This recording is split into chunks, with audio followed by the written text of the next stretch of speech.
بسم اللہ الرحمن الرحیم والصلاة والسلام علی رسولہ الکریم وعلی آلہ وصحبہ اجمعین اما بعد۔ جو کل ہم بات کر رہے تھے ہن لباس لکم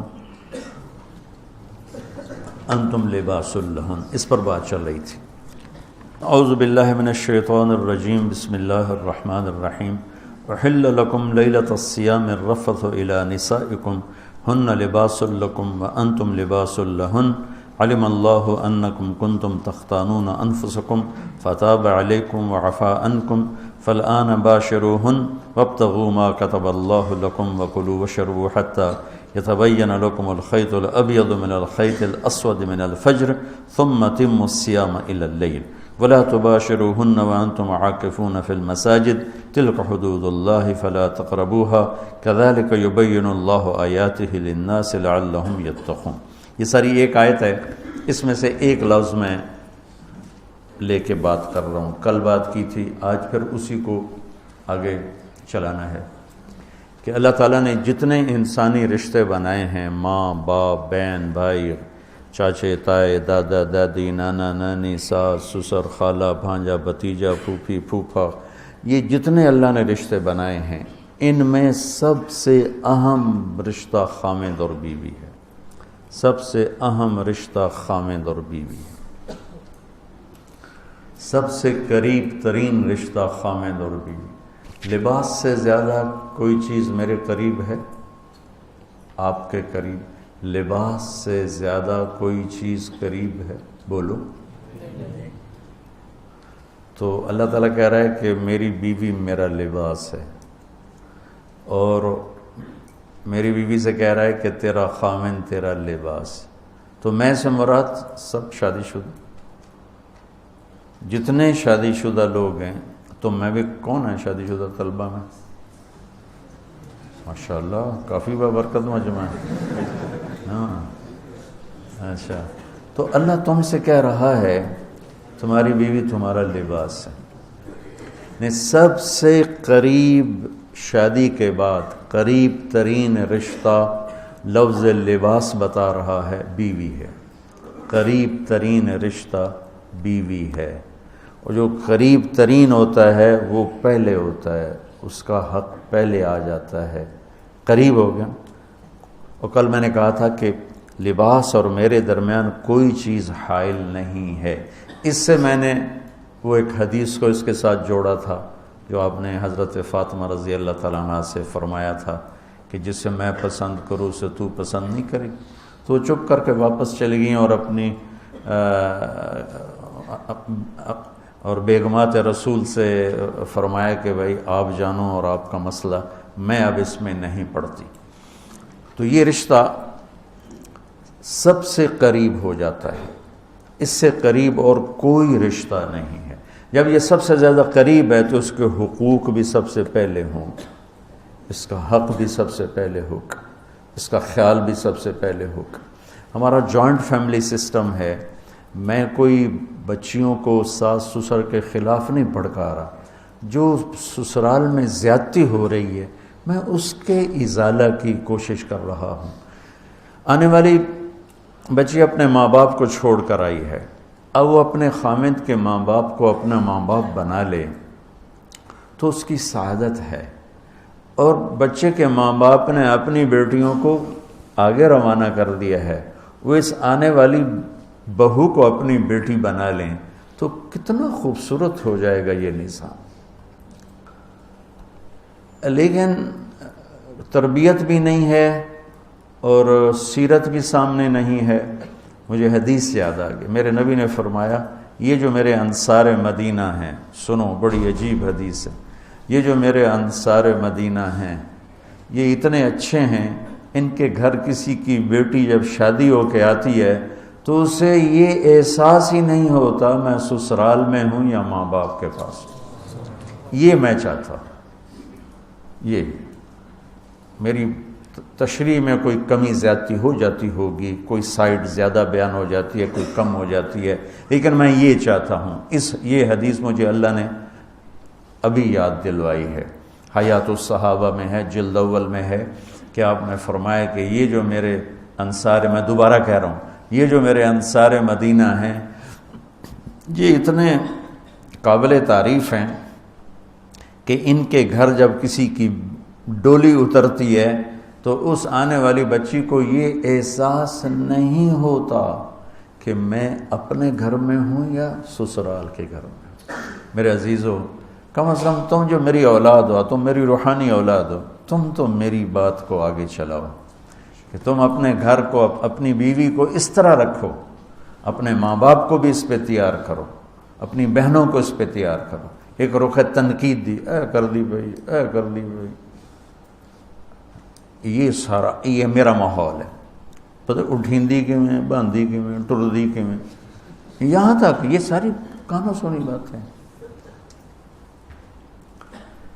تو بچے کے ماں باپ کہیں ہماری بیٹیوں کی تو شادی ہو گئی، اللہ نے ہمیں بیٹی دے دی ہے، اب ہم اس کو بیٹی بنا کے رکھیں گے، اور آنے والی کہے کہ میرے ماں باپ کو تو میں نے چھوڑ دیا، اب میرے خامند کے ماں باپ میرے ماں باپ ہیں، میں نے ان کے پاؤں دھو کے پینے ہیں، تو خود اپنی خوشی سے سارے گھر کی خدمت کرے، کون روکتا ہے؟ لیکن جو ہمارا ایک جابرانہ ماحول ہے، اس نے اس رشتے کو توڑ کے رکھ دیا ہے۔ یہ جو آنے والی لڑکی ہے اس کے ذمہ ہے نسل تیار کرنا، نسل۔ میری بہو سے میری نسل چلے گی اور میں اسی پر جوتا اٹھا کے کھڑا ہوں، کتنی بڑی زیادتی۔ ماں یہ نہیں سوچتی کہ میری نسل جو چلے گی اس لڑکی سے چلے گی۔ اب ساس اگر یوں سوچے کہ میری نسل اس سے چلے گی، سسر یوں سوچے میری نسل اس سے چلے گی، خامند یوں سوچے یہ میری نسل اس سے چلے گی، خامند کی بہنیں یوں سوچے ہمارے بھائی کی، ہمارے باپ کی نسل اس سے چلے گی، تو ہم اس کو عزت دیں، محبت دیں، پیار دیں، تو وہ پاگل ہے جو تمہیں کاٹ کھائے گی یا تم سے لڑے گی۔ اس کو تانے اتنے ملتے ہیں، ذلت اتنی ملتی ہے۔ اور میں نے جیسے کہا لباس سب سے قریب ہے، تو اس کے بعد بیوی کا حق سب سے پہلے آ جاتا ہے۔ ماں باپ کی طرف سے زیادتی آئے تو تمہارے ذمہ ہے اپنی بیوی کو بچاؤ، اللہ کے واسطے اپنی بیویوں کی حفاظت کرو۔ ہاں تمہاری بیوی کی طرف سے زیادتی آئے تو اللہ کے واسطے ماں باپ کی حفاظت کرو۔ تو اس کا مطلب یہ نہیں کہ تم ڈنڈا اٹھا لو، اپنے اخلاق ایسے بناؤ، سپرنگ بن جاؤ، سپرنگ جو فریشر سے کو قبول کر کے دب کر نیچے چلا جاتا ہے، نیچے جانے میں جڑ جانے کا نظام چھپا ہوا ہے کہ جھک جاؤ۔ ماں باپ ناراض ہو ان کے پاؤں پکڑ لو، بیوی ناراض ہو اس کے پاؤں پکڑ لو۔ ذلت میں عزت چھپی ہوئی ہے، ساری زندگی کا تجربہ بتا رہا ہوں۔ ذلت اللہ کی رضا کے لیے ذلت اٹھانے میں عزت چھپی ہوئی ہے۔ ہن لباس لکم، کتنا ہی مجھے غصہ چڑھا ہو میں اپنے کپڑے پھاڑوں گا؟ مجھے غصہ آ گیا، میں نے اپنے کرتے پھاڑنے میں، کسی یہ پاگل تو کرے گا، سمجھدار دوئے دا کرتا پاڑے گا، اپنا نہیں پاڑے گا۔ اب مجھے بیوی پہ غصہ چڑھ گیا تو میرا لباس ہے، اس کو تار تار کر دوں، گالیاں دوں، تھپڑ ماروں؟ تو ایسا ہی جیسے میں اپنے کرتے کو پھاڑ رہا اور اپنے کرتے کو تار تار کر رہا۔ بیوی کو غصہ چڑھے تو وہ اپنے کپڑے پھاڑتی ہے۔ کپڑوں کے لیے کتنے حفاظتی نظام ہیں، الماریاں بنی ہوئی ہیں اور ہینگر بنے ہوئے ہیں، کریز خراب نہ ہو۔ ایک چھوٹا سا بچہ ہے لیکن اپنے لباس کو کیسے حفاظت کر رہا ہے، کریز ٹھیک کر رہا ہے، سرانے کے نیچے رکھ رہا ہے اور اس کو صاف ستھرا رکھ رہا ہے۔ ہم کھاتے ہوئے کیا کرتے ہیں، آگے اگر کپڑے نئے پہنے ہوں تو آستینیں چڑھا لیتے ہیں کہ کہیں کوئی شوربہ، کچھ سالن ادھر نہ لگ جائے، ادھر نہ لگ جائے، اور آگے ہم کیا کرتے ہیں، تولیہ رکھتے ہیں، نیپکن رکھتے ہیں، رومال رکھتے ہیں۔ بڑے بڑے ہوٹلوں میں جاؤ تو پہلے وہ ساتھ رکھا ہوتا ہے کہ کوئی کھانے کا ذرہ گرے، سالن کا کوئی قطرہ گرے تو آپ کے کپڑے خراب نہ ہوں۔ ہم کیچڑ میں جا رہے ہوں تو ہم اپنے پاؤں گندے کر لیتے ہیں، کپڑے گندے نہیں ہونے دیتے، اپنے شلوار اوپر کر لیتے ہیں، پتلون اوپر کر لیتے ہیں، پاجامہ اوپر کر لیتے ہیں۔ تو جب کہیں سے کوئی آنے لگے ایسی ناگواریاں تو اپنے اوپر لے لو، بیوی پہ نہ آنے دو۔ ہم کپڑا بچاتے ہیں یا پاؤں بچاتے ہیں؟ کپڑا بچاتے ہیں، شلوار اوپر ٹانگ لیتے ہیں، کرتے کو یوں سمیٹ لیتے ہیں. تو جتنا کیچڑ ہے حالات کا، واقعات کا، اخلاق کا، وہ کیچڑ اپنے اوپر لے لو، بیوی کو بچا لو. اور بیوی کیا کرے؟ وہ جتنا کیچڑ ہے حالات کا، واقعات کا، ناگواریوں کا، اپنے اوپر لے لے، خامد کو بچا لے. لباس کا اور کیا کام ہے؟ یواری سواتکم، یہ تمہارے عیب چھپاتا ہے. تو میرا کام کیا ہے؟ میں بیوی کی کمیاں چھپاؤں، ڈھنڈورا نہ پیٹوں. بیوی کا کام کیا ہے؟ خامد کی کمیاں چھپائے، ڈھنڈورا نہ پیٹے. دوسرا کام کیا ہے لباس کا؟ وریشہ، لباس مجھے خوبصورت بناتا ہے. یہ ایک واحد رشتہ ہے جو زندگی کو خوبصورت بناتا ہے. سب کچھ ہو، بیوی نہ ہو تو تنہائی کا احساس مار دیتا ہے. اس سے ایک اور مطلب نکلتا ہے کہ لباس کے بغیر ایک لمحہ گزارا نہیں. سارا دن پانی نہیں پیتے ہیں نا، اب میں بیان میں پانی پی رہا ہوں، لیکن 16 گھنٹے تو گزارے ہیں نا، پانی نہیں پیا، کھانا نہیں کھایا. 16 سیکنڈ لباس کے بغیر گزار سکتے ہیں؟ بولو. کوئی بھی کمرے میں نہ ہو، تم تنہا ہو، تم کپڑے اتارو تو تم اپنے آپ کو عجیب فیل کرو گے.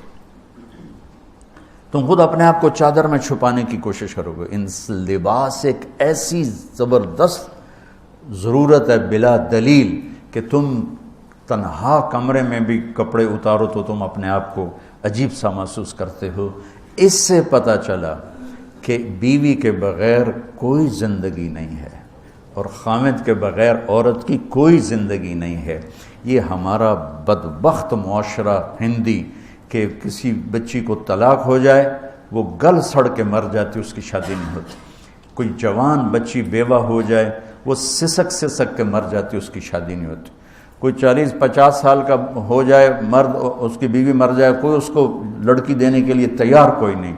اور لباس کا لفظ بتاتا ہے کہ شادی کے بغیر انسان ننگا ہے، اور ننگے انسان کا کوئی کہیں بھی گزارا نہیں ہے. لفظ لباس بتاتا ہے کہ ہم اس چیز کو رواج دیں کہ شادیاں ہوں، بیوہ کی شادی ہو، مطلقہ کی شادی ہو، کوئی کس کی بیوی مر جاتی ہے.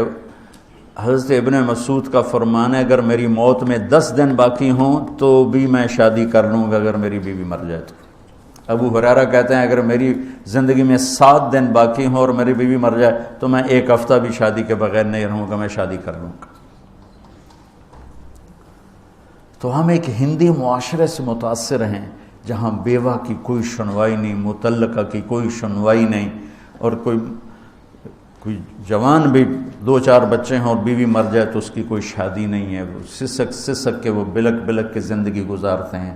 ہم لوگ اس کو رواج دیں. لباس، لفظ لباس بتا رہا ہے کہ جیسے لباس کے بغیر ایک لمحہ آدمی چین سے نہیں بیٹھ سکتا، ایسے ہی اس رشتے کے بغیر زندگی میں کوئی خوبصورتی نہیں، کوئی حسن نہیں ہے. ہن لباس لکم انتم لباس لہن. تو لباس کیا کرتا ہے؟ زیب و زینت. لباس کیا کرتا ہے؟ عیب چھپاتا ہے. لباس کیا کرتا ہے؟ خوبصورت بناتا ہے. تو اس رشتے کو خوبصورت بنانا ہے بیوی خامند کے لیے، خامند بیوی کے لیے. کس طرح یہ رشتہ خوبصورت بنے گا؟ اچھے اخلاق کے ساتھ. اچھے اخلاق کے ساتھ. اگر گھر والوں کے اخلاق اچھے ہوں، وہ بچی ساس سسر کو ماں باپ بنا لے، ساس سسر بچی کو ماں باپ بنا لیں، خامند بیوی کو ہتھیلی کا چھالا بنا لے، بیوی خامند کو ہتھیلی کا چھالا بنا لے. میں قربان جاؤں اپنے نبی پر. ساری کائنات کو نور ایمان دینے والی ہستی، اور حضرت عائشہ رضی اللہ عنہ کو لقمے بنا کے کھلا رہے. کمال. حضرت عائشہ رضی اللہ تعالیٰ عنہ وہ بڑی بڑی بوٹیاں ہوتی تھیں نا، وہ اٹھا کے ایسے نوچتیں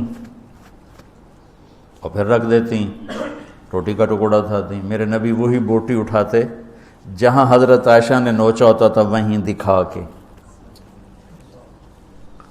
کرتے تھے ان کی محبت کو لینے کے لیے.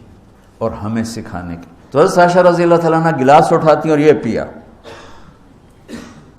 یہ رکھا. میرے نبی اٹھاتے اور جہاں حضرت عائشہ کے ہونٹ لگے ہوتے تھے وہاں ہونٹ رکھ کے. یہ زندگی سکھائی ہے.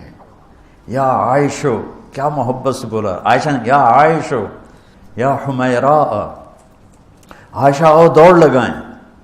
عائشہ مجھے پتہ چل جاتا جب تو میرے اوپر ناراض ہوتی ہے. حضرت عائشہ نے کہا وہ کیسے؟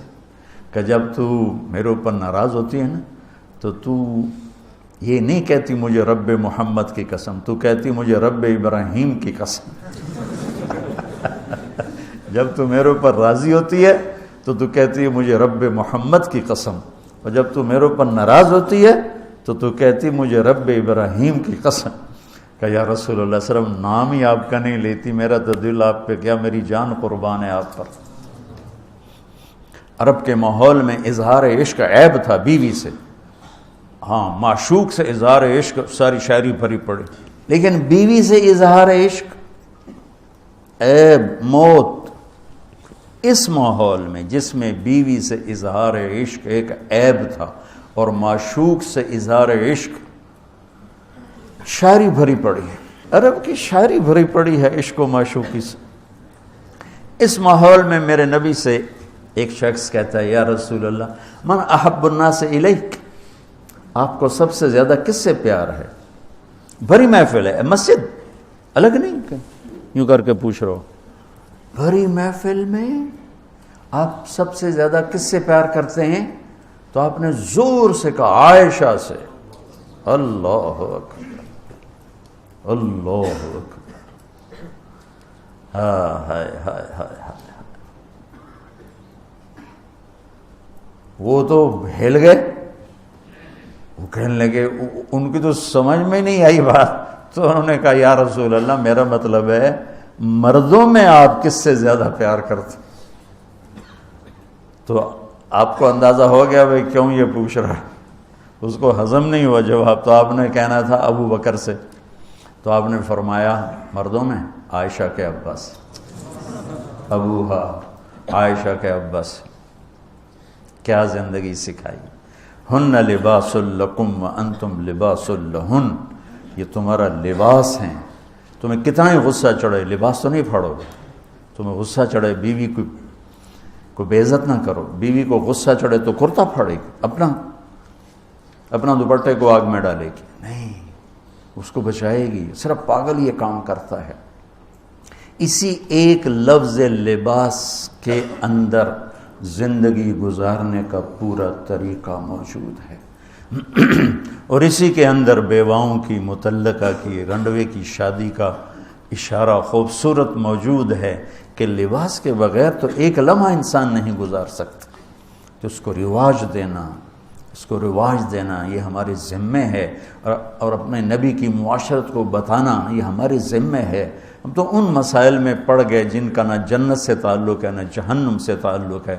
الٹا وہ مسائل جس میں زیادہ اختلاف ہے اس میں زیادہ بولنا، زیادہ تقریریں کرنا، اس چیز نے ہمیں اپنی منزل سے بہت دور کر دیا. ہم کھو گئے ہیں، کہیں اور چلے گئے ہیں. تو اس عرب کے ماحول میں میرے نبی نے لباس بنا کے دکھایا. اور صفیہ رضی اللہ تعالیٰ عنہ چھوٹے قد کی تھی، اونٹ پہ سواری کے لیے وہ خود نہیں کر سکتی تھی. آپ نے اپنا گھٹنا آگے کر دیا. حضرت صفیہ نے آپ کے گھٹنے پر پاؤں رکھا اور اس کو زینہ بنا کے آپ نے ان کو اوپر چڑھایا، زینہ بنا کے.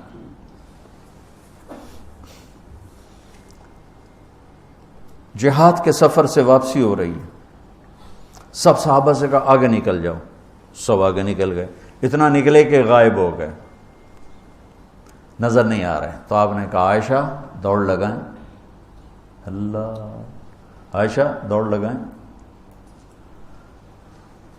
ہم نے کہا جی لگائیں. تو حضرت عائشہ فرماتی ہیں میں نے دوڑ لگائی، میں آگے نکل گئی، آپ پیچھے رہ گئے. کچھ سال گزر گئے، جہاد کے سفر سے واپسی ہو رہی. آپ نے کہا عائشہ دوڑ لگائیں. میں نے کہا جی لگائیں. چلو بھائی آگے چلے جاؤ. سب آگے چلے گئے، غائب ہو گئے. تو کہنے لگے میں نے دوڑ لگائی، میں موٹی ہو گئی تھی، میں پیچھے رہ گئی، آپ آگے نکل گئے، تو آپ نے کہا حاضی بتلک، اب ہمارا تیرا حساب برابر ہو گیا۔ آپ بچوں زندگی تو پڑھو کہ تمہارے نبی نے کیا خوبصورت زندگی گزاری ہے۔ ایک صحابی کہتے ہیں دائم الفکرہ متواصل الاحزان، کیسے تھے ہمارے نبی؟ تو وہ جواب دیتے ہیں بڑے غمگین، بڑے فکر مند۔ ٹھیک ہو؟ یہی سوال ایک شخص حضرت عائشہ سے کرتا ہے، کیسے تھے ہمارے نبی؟ کہتی ہیں کان ضحاکن بسامن، بڑے ہنسنے والے، بڑے مسکرانے والے۔ ایک کہہ رہا ہے بڑے غمگین، بڑے فکر والے، ایک کہہ رہی ہیں بڑے ہنسنے والے، بڑے مسکرانے والے۔ یہ فرق کیوں ہے؟ ایک نے دیکھا ہے مسجد کے ماحول میں، وہاں نبوت کی ذمہ داری مقدم ہے، اور اس کا احساس آپ پر وزن ڈال رہا ہے۔ اما عائشہ نے دیکھا مسکراتا ہنستا، کہاں؟ گھر میں۔ گھر میں آپ مسکرانے والے ہیں، آپ ہنسنے والے ہیں، اور نبوت کی ذمہ داری ہے، درد بھی ہے، لیکن اس کو اندر چھپا لیا ہے۔ اب بیگم کو ہنس کے دکھا رہے ہیں، خوش ہو کے دکھا رہے ہیں، اور ان کے ساتھ لاڈ کر رہے ہیں، ان کے ساتھ پیار کر رہے ہیں۔ جہاد کا سفر ہے، جہاد کا، اور سفر کے لیے تیاری کا اعلان اور کوچ کا اعلان۔ حضرت عائشہ اونٹنی پہ بیٹھیں، گلے میں دیکھا ہار کوئی نہیں، کہا یا رسول اللہ میں تو نہیں جاؤں گی، میرا ہار گم ہو گیا، میرا ہار پہلے ڈھونڈوائیں۔ سارے لشکر کو ہار پہ لگا دیا۔ آپ کہتے تیرا دماغ خراب ہے، میں جہاد میں تیرے لاڈ اٹھاؤں اور تیرے ہار کے پیچھے میں سفر کینسل کروں؟ چلو چلو۔ آپ نے کہا چلو بھائی عائشہ کا ہار ڈھونڈو۔ سارے ہار ڈھونڈنے میں لگ گئے، سارے۔ یہ میں کہاں سے کوئی میں فرضی قصے بیان کر رہا ہوں، گھڑ گھڑ کے بیان کر رہا ہوں؟ تمہیں اپنے حبیب کی سیرت سے اٹھا کے دے رہا ہوں۔ کوئی آپ کسی سیر پہ نہیں نکلے تھے کہ کوئی بات نہیں سفر کینسل کرو، جہاد کا سفر ہے، اور آپ کہہ رہے ہیں عائشہ کا ہار ڈھونڈو۔ آپ دیکھ رہے تھے کہ آگے عورتوں کے ساتھ کتنے کتنے ظلم ہوں گے۔ تم کو بھی سنو ان کی چیخیں اور آہیں جو میں سنتا ہوں، تمہارے کلیجے پھٹ جائیں کہ کس قدر ظلم ہے۔ اور تمہیں عجیب بات بتاؤں، یورپ میں نظر آتا ہے عورت بڑی آزاد ہے، یورپ کی عورت پر یہاں سے بھی زیادہ ظلم ہوتا، دیکھنے میں وہ آزاد نظر آتی، لیکن اوف اللہ اللہ۔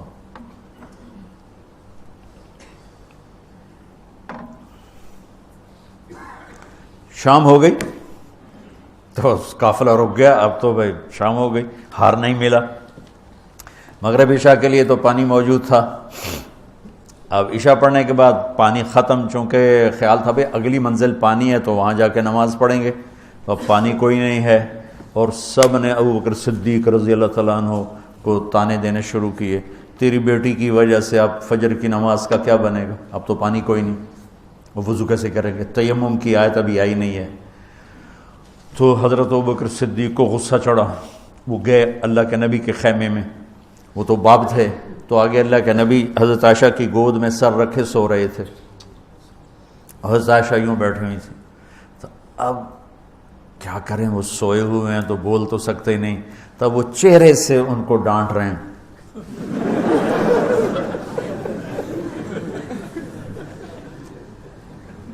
اور آگے بڑھ کے انگلی یہاں مارے، ٹک یوں، وہ کہتی میں ایسے ہو گئی تاکہ انگلی کے درد سے میں یوں نہ ہوں کہیں اللہ کے نبی جاگ نہ پڑیں، تو ٹک ٹک ٹک ٹک، تیری وجہ سے آج سارا صحابہ تکلیف میں، اور پانی کوئی نہیں ہے، گویا چہرے سے سارا کچھ کہہ رہے ہیں، یوں کر رہے ہیں، چہرے سے سارا کچھ بتا رہے ہیں، اور غصے میں باہر آ گئے۔